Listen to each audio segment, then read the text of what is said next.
Students, physics session में सभी का स्वागत है। क्लास 12th के electrostatic unit and optics unit में से जो इम्पोर्टेंट क्वेश्चंस आपको पेपर में आ सकते हैं वो हम आज डिस्कस करेंगे। आप लोगों को पता है कि इस चैप्टर में से इलेक्ट्रोस्टैटिक चैप्टर में से टोटल 9 मार्क्स का पेपर और ऑप्टिक्स में से टोटल 14 मार्क्स का पेपर जो है वो आपको सिलेबस में है। ठीक है, तो टोटल 23 मार्क्स आपके कवर हो रहे हैं इस चैप्टर में से।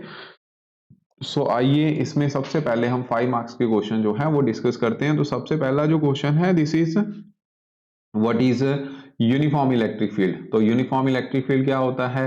पहले इलेक्ट्रिक फील्ड बताना है, फिर आपने डाइपोल के बारे में बताना है, फिर आपने टॉर्क ऑन डाइपोल जो है वो उसका एक्सप्रेशन फाइंड आउट करना है और बताना है कि टॉर्क का मैक्सिमम है और मिनिमम है। ठीक है, तो इलेक्ट्रिक डाइपोल क्या होता है? Dipole consist of the two oppositely charged ions, ठीक है, या फिर charge species separated by A distance, certain distance apart. ठीक है, तो आपके पास दो ऑपोजिट चार्ज है जिनको आपने क्या किया है, सर्टेन डिस्टेंस अपार्ट रख दिया है। तो ये d की वैल्यू 2a के साथ भी रिप्रेजेंट कर सकते हैं, 2l के साथ भी रिप्रेजेंट कर सकते हैं। ठीक है, डाइपोल मूवमेंट क्या होती है? Dipole movement is product of either charge, दोनों में से एक चार्ज ले लेना है और दोनों के बीच में जो डिस्टेंस है उसके साथ उसको मल्टीप्लाई कर देना है। ठीक है, अब यूनिफॉर्म इलेक्ट्रिक फील्ड क्या होता है? यूनिफॉर्म इलेक्ट्रिक फील्ड बच्चों इस तरीके से आप पैरेलल इक्विडिस्टेंस लाइंस के साथ रिप्रेजेंट करते हो और यूनिफॉर्म इलेक्ट्रिक फील्ड की डायरेक्शन पॉजिटिव से नेगेटिव होती है। ठीक है,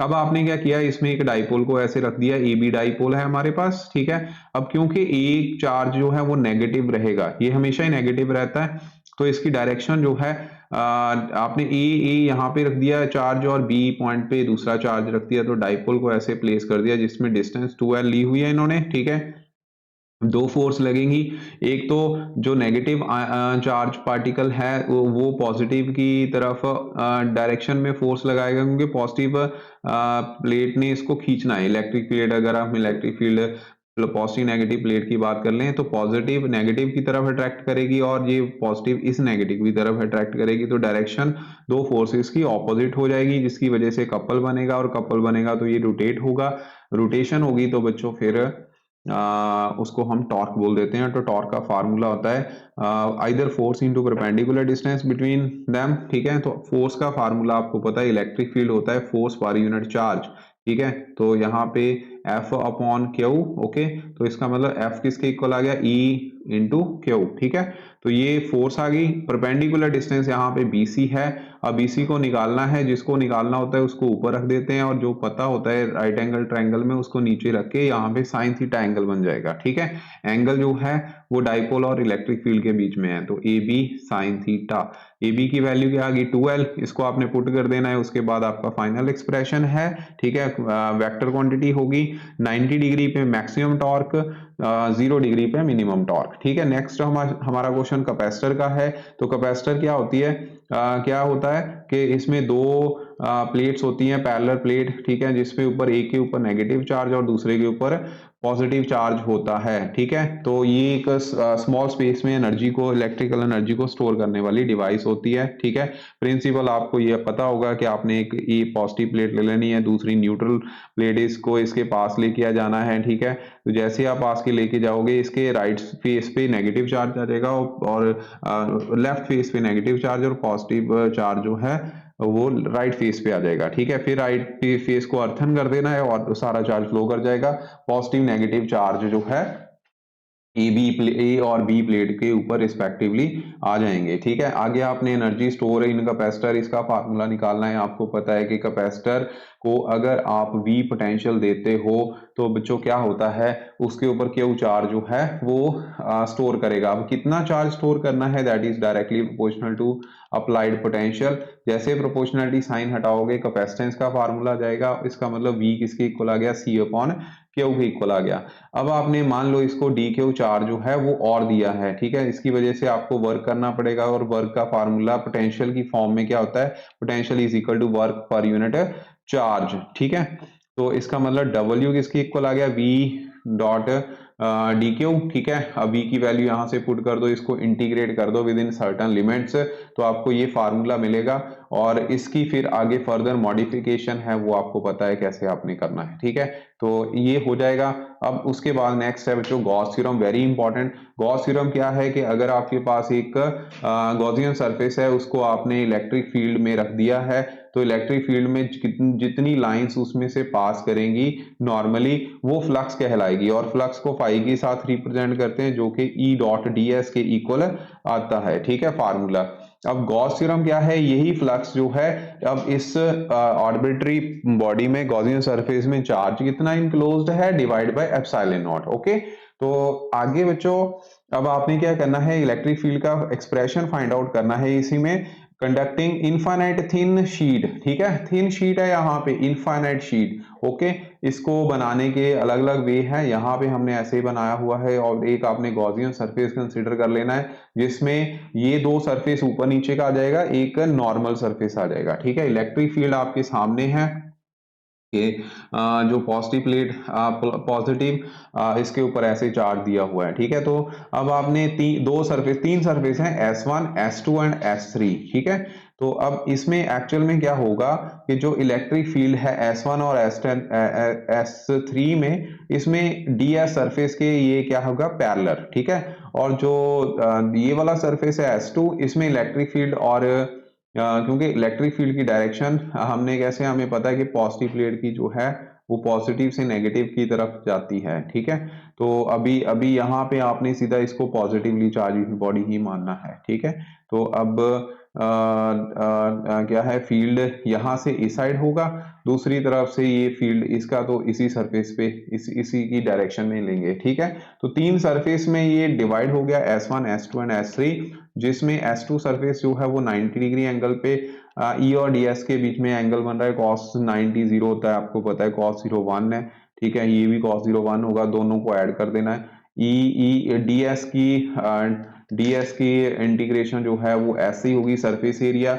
अब यहाँ पे Q अपॉन एप्सिलॉन होता है, और आपको पता है कि सरफेस चार्ज डेंसिटी जो है वो किसके इक्वल होती है, सरफेस चार्ज डेंसिटी एक्चुअल में sigma is equal to Q पर यूनिट एरिया, जिसको हम एस के साथ भी लिख सकते हैं। तो sigma into S will be equal to Q, ठीक है। Sigma into S will be equal to Q, तो क्यू की वैल्यू सिग्मा इंटू एस आ गई, ये आपने यहाँ पुट कर देनी है। और एस के साथ देखिए यहाँ पे एस जो है सारा ये कट जाएगा, तो इसका मतलब ई की वैल्यू आ गई सिग्मा अपॉन 2 एप्सिलॉन, ठीक है, sigma upon 2 epsilon, okay.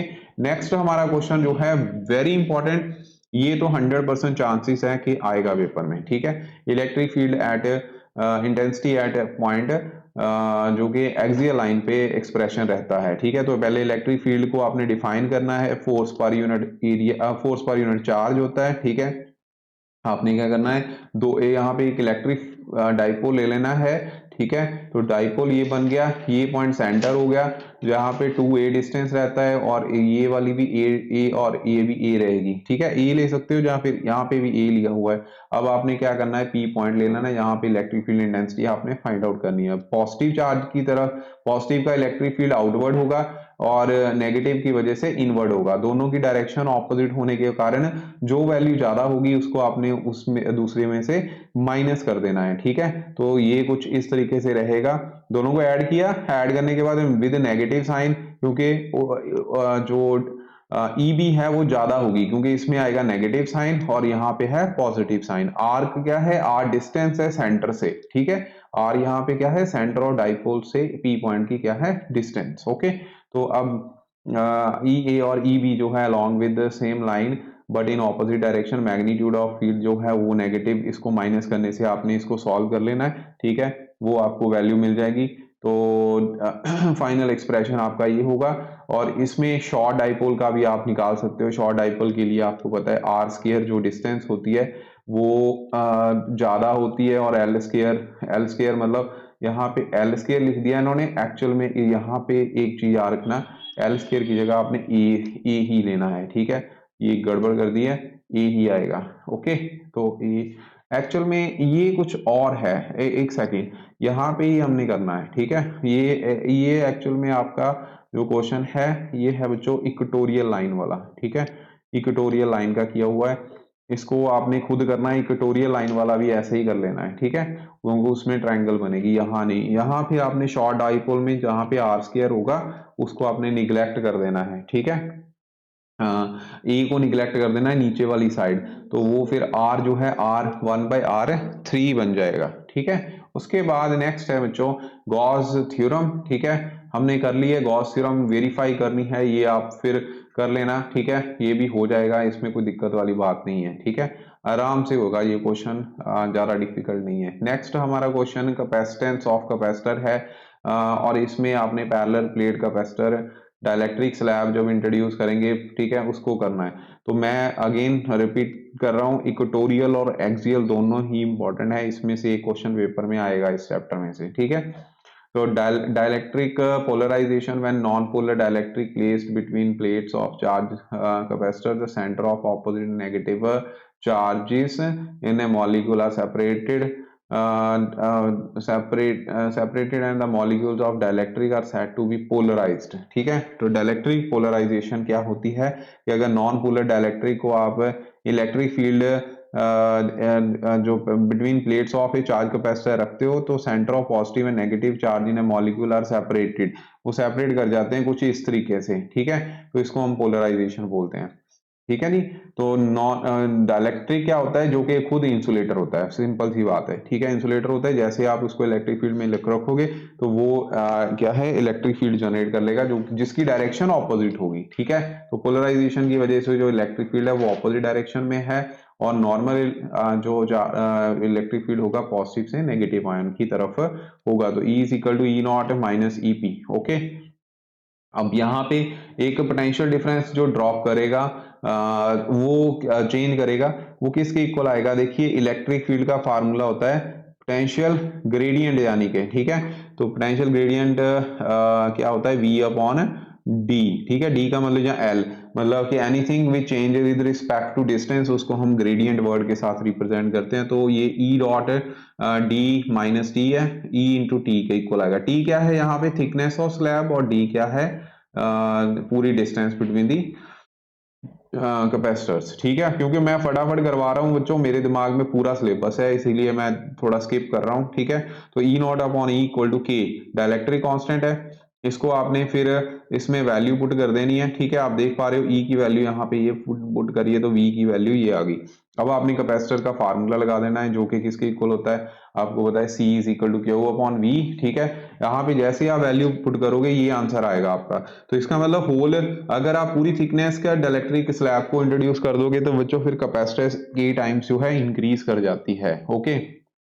Next polar and non polar dielectric क्या होते हैं ये आपको पता होना चाहिए, ठीक है। पोलर का मतलब पोलैरिटी, नॉन पोलर जिसमें पॉजिटिव नेगेटिव साइन जो है कोइंसाइड करते हैं, ठीक है। पैरेलल प्लेट कैपेसिटर का ये फार्मूला भी आप लोगों ने याद रखना है, ठीक है। तो यहाँ से C इज इक्वल टू के इंटू एप्सिलॉन नॉट ये वाली वैल्यू आएगी, ठीक है। ये पूरा एक्सप्रेशन है, ठीक है, कैपेसिटेंस का कैसे डेराइव करना है ये आप लोगों को आना चाहिए, ठीक है, ओके। नेक्स्ट है गॉस थ्योरम, गॉस थ्योरम फिर अगेन आ गई uniformly charge spherical shell inside and outside, ठीक है, ये भी जो करना है, ठीक है, ये आप लोगों ने कर लेना है जी। नेक्स्ट गॉस थ्योरम है derive the expression for electric field and density at point due to the infinite long straight uniformly charge wire, okay जी। तो ये गॉस थ्योरम आपको पता है इलेक्ट्रिक फील्ड एंड डेंसिटी का लॉन्ग यूनिफॉर्मली वायर के साथ निकालना है, बच्चों इसका भी फार्मूला आप लोगों ने वैसे ही निकालना है जैसे हमने 3 सरफेस उसमें लिए थे लास्ट वाली पैरेलल प्लेट शीट में, ठीक है, 3 पैरेलल प्लेट शीट है जिसको हम लॉन्ग इनफिनिट शीट जिसको बोलते हैं, ठीक है। तो इसमें बस इतनी चीज का ध्यान रखना है कि चार्ज जो होता है वो लैम्डा इंटू एल, ठीक है, यहाँ पे चार्ज की वैल्यू लैम्डा इंटू एल के इक्वल आप लिखोगे तो फिर उसके बाद आपका फाइनल एक्सप्रेशन आ जाएगा, ओके। तो नेक्स्ट इलेक्ट्रिक फील्ड जो है at a point electrostatic field derive the expression for electric potential at point due to the electric dipole। अब आपने डाइपोल के कारण निकालना है किसी और भी पॉइंट के ऊपर, एक्सियल का हमने निकाल लिया, इक्वेटोरियल का मैंने आपके ऊपर छोड़ दिया, तो ये आ गया। इसके बाद आपने इक्वेटोरियल का इससे ही निकालना है, ठीक है, और किसी भी पी पॉइंट के ऊपर आप इलेक्ट्रिक फील्ड इंटेंसिटी जो है वो फाइंड आउट कर सकते हो। तो मान लीजिए कि पॉइंट पोटेंशियल जो है पी पॉइंट के ऊपर पॉजिटिव चार्ज की वजह से कितना है आपको पता है पोटेंशियल का फॉर्मूला 1/4πε0 Q/R1 होता है। ऐसे ही दूसरा पोटेंशियल -Q/R2, ठीक है, दोनों को ऐड कर देना है, ये आपका फाइनल पोटेंशियल आ जाएगा। अब आपने R1 और R2 की वैल्यू निकालनी है, वो आपने यहाँ पे पुट करके इसको सॉल्व कर लेना है, ठीक है।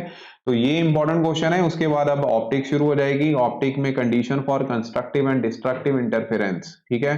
Coherent sources are those sources which are continuously emit the light of the same wavelength and magnitude either in the same phase, okay जी, with और constant phase। एक्सप्रेशन आपको पता है y1 y2, इन दोनों को आपने ऐड करके फार्मूला लगा के इसको सॉल्व कर लेना है, ओके जी। तो ये आपका फाइनल आंसर आएगा। उसके बाद आपने कंडीशन जो स्केयर एंड ऐड करके उसके बाद इंटेंसिटी का फार्मूला भी यहाँ पे निकालना है कि इंटेंसिटी जो है स्केयर ऑफ द एम्पलीट्यूड के ऊपर डायरेक्टली प्रोपोर्शनल होती है। तो ये आपकी इंटेंसिटी का फार्मूला आ जाएगा। ये इतना ज्यादा इंपॉर्टेंट नहीं है, लेकिन 2-3 मार्क्स में भी ये पूछा जा सकता है। 2-3-5 मार्क्स में मैंने ये डाला हुआ है यहाँ पे। Constructive interference and destructive interference. Constructive में बच्चों आपको पता है कि मैक्सिमम एंगल, क्योंकि एंगल के ऊपर डिपेंड कर रहा है, तो cos फाई आ गया। तो cos फाई जहां मैक्सिमम होगा वहां पे कंस्ट्रक्टिव इंटरफेरेंस होगी, यहाँ पे नेगेटिव होगा वहां पे डिस्ट्रक्टिव इंटरफेरेंस होगी, ठीक है। हाइगन प्रिंसिपल आपको आना चाहिए। हाइगन प्रिंसिपल क्या बताता है? न्यू वेव फ्रंट की पोजीशन को बताता है at a instant of time if the wave front is earlier known. जो अर्ली टाइम जो है वो आपको पता हो, ठीक है। तो इसकी अजम्पशंस है कि जो पार्टिकल्स होते हैं उनको हम पार्टिकल सोर्स मानते हैं, ओके। तो जो सरफेस है tangential to the secondary wavelet give the position and shape of the new wave fronts, ठीक है जी। तो लॉ ऑफ रिफ्लेक्शन यहां से हम शो करेंगे, ओके। तो ये इंसिडेंट जो है वेव फ्रंट होगा, जो ए बी है, जो दो इंसिडेंट राइट्स हैं। अब इन्होंने रिफ्लेक्ट करना है। रिफ्लेक्शन से जो प्राइमरी वेव फ्रंट है वो सेकेंडरी वेव फ्रंट का क्या होता है? सोर्स होता है, वहां से निकलेगा। और आपने I1 और R2 को जो यहाँ पे प्रूफ करना है, तो यहाँ पे टाइम टेकन ही लेना होता है कि BC जो है, BC डिस्टेंस कवर कर रहा है, V1 वेलोसिटी है, ओके। तो BC जो है ये वाली डिस्टेंस है, ठीक है। ये वाली डिस्टेंस कितनी करेगा? मान लीजिए कि टाइम कितना हो गया, BC upon V1 AD upon V1, ठीक है। यहाँ पे BC और AD जो है वो इक्वल होंगे। आपने फिर साइन I और साइन R की वैल्यू जो है वो निकाल लेनी है और दोनों को इक्वल शो कर देना है। तो ये incident angle equal to reflection angle. देखिए, अगर मैंने एक आर्टिकल करवाना हो तो बहुत टाइम लगेगा, मैं सिर्फ रिवीजन करवा रहा हूँ। ऐसे ही बच्चों, हाइगन principle, propagation of light and proof the law of refraction on its basis, ठीक है। ये जरूर क्वेश्चन कर लेना, ठीक है जी। तो आ सकता है पेपर में रिफ्लेक्शन लॉ, आपने किया होगा आप लोगों ने, ठीक है जी। आगे बच्चों, टोटल इंटरनल रिफ्लेक्शन आपको पता होगा कि इसमें ऑब्जेक्ट को हमने डेंसर मीडियम में रखना होता है। जैसे लाइट जो है डेंसर से रेयर मीडियम में पास करती है, तो आप इंसिडेंट एंगल को बढ़ाते बढ़ाते एक ऐसा एंगल आ जाता है जिसमें लाइट जो है रिफ्रैक्ट करने की बजाय रिफ्लेक्ट कर जाती है। उस एंगल को हम उसे जो एंगल जिसपे लाइट जो है पैरेलल टू इंटरफेस चले जाती है वो क्रिटिकल एंगल होता है। अब आपने क्रिटिकल एंगल से लाइट को क्या है, ज्यादा एंगल के ऊपर इंसिडेंट करवाना है, तो लाइट जो है it will reflect instead of refraction, ठीक है जी। तो इसकी कंडीशन आपको पता ही है, मैंने बताई दी, ठीक। उसके बाद माइक्रोस्कोप, ये तो अच्छे से करना है। माइक्रोस्कोप आपको पता है जो बड़ी छोटी चीजों को देखने बड़ा करने में यूज करते हैं हम। दो तरह के होते हैं, simple microscope, compound microscope. Simple microscope, इसके ऊपर प्रिंसिपल में सिंपल माइक्रोस्कोप का मतलब है कन्वेक्स लेंस, ठीक है जी, जो कि वर्टिकल, वर्चुअल और इरेक्ट इमेज बनाएगा, ओके। तो ऑब्जेक्ट को आपने कहाँ रखना है? फोकस और ऑप्टिकल सेंटर के इन बिटवीन, ओके जी। तो अब मैग्नीफाइंग पावर क्या होती है? उसको हम बीटा एंगल, जो कि इमेज का एंगल होता है, अल्फा एंगल, इसके साथ मैग्नीफाइंग पावर जो है निकालते हैं। Ratio of the angle subtended at the eyepiece, ठीक है, जो कि बीटा है। और angle subtended by the object when placed at least distance of distinct vision, ये इंपॉर्टेंट पॉइंट है, ओके। तो अब ये आपका जो पहले फिगर देख लीजिए, ऐसे है कुछ। इसको ऑब्जेक्ट को आपने C और P के इन बिटवीन रखना है, ओके। तो उसके बाद मतलब पास रखना होता है, ठीक है, कहने की बात ये है। और इसका लार्ज इमेज बनेगा इन लार्ज इमेज आप कहाँ बनना है, at least distance of distinct vision उसको हम बोल देते हैं, ठीक है जी। तो मैग्नीफाइंग पावर जो है बीटा अपॉन अल्फा की इक्वल आएगा, बीटा को आपने टैन में चेंज करके ट्रायंगल लगा के ओके, तो आपने मैग्नीफाइंग पावर जो है निकाल लेनी है। स्मॉल एम के साथ भी इसको रिप्रेजेंट करते हैं। लेंस इक्वेशन आपको पता है, उसमें आपने वैल्यू पुट कर देनी है और जो वी की वैल्यू है -d लेनी है। ओके जी, डी अपॉन एफ, ये आपका मैग्नीफाइंग पावर का फार्मूला आ जाएगा, मैग्निफिकेशन का जिसको हम बोलते हैं, स्मॉल एम के साथ भी रिप्रेजेंट करते हैं। तो उसके बाद एक कंपाउंड माइक्रोस्कोप ज्यादा पावरफुल होता है, जिसमें दो लेंस होते हैं, एक ऑब्जेक्टिव लेंस और दूसरा आई पीस। ऑब्जेक्टिव लेंस में ओ से अवे आपने ऑब्जेक्ट रखना होता है सी और एफ के विचकार में, ओके, सी और एफ के विचकार में, ठीक है। तो इमेज जो है बियॉन्ड जो है 2f बनता है और वो पास बनेगा दूसरे आई पीस के पास, ठीक है। अब इसका इनलार्ज इमेज बनेगा, इनलार्ज इमेज जो है वो यहाँ पे इस पोजीशन पे बन जाएगा, ठीक है। और इरेक्ट इमेज होगा, वर्चुअल इमेज होगा, ओके। तो मतलब कि बहुत पास चले जाती है ऑब्जेक्ट। अब इसका इमेज जो है कन्वेक्स लेंस आपको पता है, फिर एक ही केस आता है जिसके केस में जब ऑब्जेक्ट जो है that is very close to C, जिसकी वजह से इमेज जो है वर्चुअल बनता है, ठीक है। मैग्नीफाइंग पावर इसमें भी अगेन बीटा अपॉन अल्फा होगी, लेकिन आपने बीटा और अल्फा को जो फार्मूला यहाँ पे रहेगा उसको आपने डी के साथ दोनों साइड डिवाइड करके, ठीक है जी। डी तो मतलब डिस्टेंस आ गई, ओके। ई डबल डैश, अब आपने ई डैश को भी इन्वॉल्व करना होता है, ई डैश बी डैश को। ई डैश बी डैश क्या थी, जो आपका इमेज इस वाले आई पीस की वजह से, जो ओरिजिनल ऑब्जेक्ट है उसकी वजह से जो बना था, ठीक है, उसको आपने यहाँ पे लेके आना है। तो M E N to M O जो है वो फार्मूले में आ जाएगा। अब मैग्नीफाइंग पावर आप इसके साथ आप मतलब कि फाइनल एक्सप्रेशन जो है वो लिख सकते हो, ठीक है। उसके बाद बच्चों एस्ट्रोनॉमिकल टेलीस्कोप है, आपको पता है दो तरह के होते हैं, एक तो टेरेस्ट्रियल और दूसरा होता है एस्ट्रोनॉमिकल, ठीक है। तो इसमें एस्ट्रोनॉमिकल के इसमें टेलीस्कोप में क्या होता है, इसमें बच्चों इमेज जो है infinite number of infinite object को, इन्फिनिट दूरी पे ऑब्जेक्ट को देखने के काम आता है, जिसमें फाइनल इमेज जो है वो इन्फिनिटी पे बनता है, ठीक है। ओके, तो इसमें वर्चुअल इमेज बनेगा, इन्वर्टेड इमेज बनेगा, और हेवनली ऑब्जेक्ट जैसे सन, स्टार, प्लैनेट, इनको देखने में काम आता है, ये आप देख पा रहे हो, ठीक है। इसमें इसमें ये चीज याद रखनी है, ऑब्जेक्टिव लेंस बड़ा और आई पीस छोटा। कंपाउंड में क्या था, आई पीस बड़ा होता है और ऑब्जेक्टिव लेंस छोटा होता है, ठीक है। तो इसमें भी ऐसे ही बच्चों मैग्नीफाइंग पावर जो है निकल जाएगी। और जो डिस्टिंक्ट, जो धरती के ऊपर, जैसे आपने अपने घर से किसी और घर को दूर जो है उसको देखना हो, तो उसके लिए आप फिर टेरेस्ट्रियल जो टेलीस्कोप है वो यूज करते हो, ठीक है। इसमें बस इतना ही फर्क रहेगा कि जो इन्फिनाइट से रेज आ रही हैं उसको आपने बच्चों वेरी क्लोज टू इस आई पीस लेके आना होता है, ताकि वर्चुअल इमेज बने, और नॉर्मल एडजस्टमेंट उसको हम बोल देते हैं, ठीक है नी। तो ये भी आप लोगों ने करना है, इंपॉर्टेंट है question, okay. Lens maker formula again very much important, अच्छे से कर लेना भाई साहब, ठीक है। तो आपने किया होगा मुझे लगता है, ओके जी। आगे है here glass prism, light takes place through the glass prism, ठीक। ये वाला फार्मूला, ये वाला क्वेश्चन जो है ये भी इंपॉर्टेंट है। अब मैं करवाने जाऊं तो बच्चों बहुत टाइम लगेगा, आप लोग अब कर लेना अपने लेवल पे, ओके जी। तो उसके बाद next diffraction at a single slit, derive the relation for linear width and central maxima, very important, ठीक। सेंट्रल मैक्सिमा, इसमें ब्रैग इक्वेशन लगेगी, ब्रैग इक्वेशन लगेगी, सेकेंडरी मैक्सिमा जो है उसकी पोजीशन आपने देख लेनी, ब्रैग इक्वेशन लगा के इसका आंसर जो है वो आ जाएगा, ठीक है। आगे है last but not the least, Young's double slit experiment, very important. Path difference अब मैं करवा देता हूं। पाथ डिफरेंस क्या होता है, पाथ डिफरेंस बच्चों होता है जो एस टू पी और S1 पी में जो डिस्टेंस है उसको हम पाथ डिफरेंस बोल देते हैं, ठीक है। तो अब आपने इसका भी एक्सप्रेशन जो है ऐसे ही निकाल लेना है। कंस्ट्रक्टिव और डिस्ट्रक्टिव इंटरफेरेंस की कंडीशंस जो है वो आप लोगों को पता होनी चाहिए।